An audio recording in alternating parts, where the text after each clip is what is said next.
আপনাকে যদি বলি রাজাকার কি, তাহলে আপনার মানুষ পরে একটা ছবি ভাসে উঠবে। সেটা হচ্ছে যে ওই জিন্না টুপি, দাঁড়িয়ে আছে, পাঞ্জাবি আছে, এই চিত্রটা তো ভাসে। কারণ কি, আমরা সিনেমায় এটাই দেখে আসছি, তাই না? সবগুলো সিনেমা এটা দেখে আসছি। কিন্তু আসলেই কি রাজাকারের চিত্রটা এটা ছিল?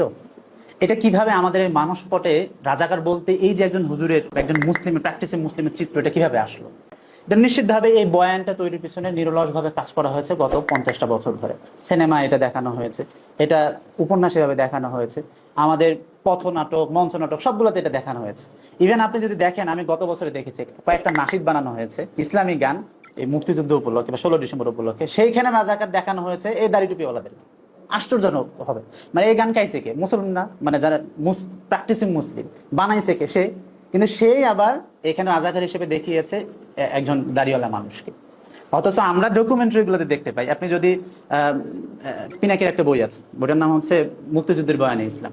এখানে তিনি সচিত্র অনেকগুলো পিকচার দিয়েছেন যে আসলেই রাজাকার কারা ছিল, ক্যাম্পের ছবি দিয়েছে। সেখানে দেখা যাচ্ছে যে একজন দুইজন বাদ দিয়ে সবার গোফ, বড় বড় গোফ, এবং তারা শার্ট পরা।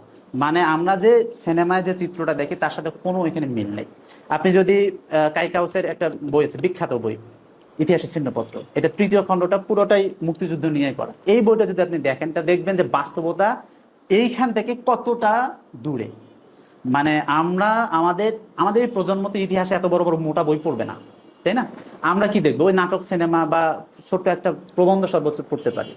আর এই নাটক, সিনেমা এগুলো কিসের ভিত্তিতে তৈরি হয়? বয়ানের উপর ভিত্তি করে তৈরি হয়। তো আমাদের এই প্রজন্মকে যদি আমরা সত্য জানাইতে চাই, আমরা যদি কোনো শুধুমাত্র মুক্তিযুদ্ধের ইস্যুটা না, ইসলাম এখানে কিভাবে প্রাসঙ্গিক, ইসলাম কিভাবে আমাদের জীবনের সাথে ওতপ্রোতভাবে জড়িত, এই বিষয়টা যদি আপনি বুঝাইতে চান, তাহলে আপনাকে ন্যারেটিভ তৈরি করতে হবে।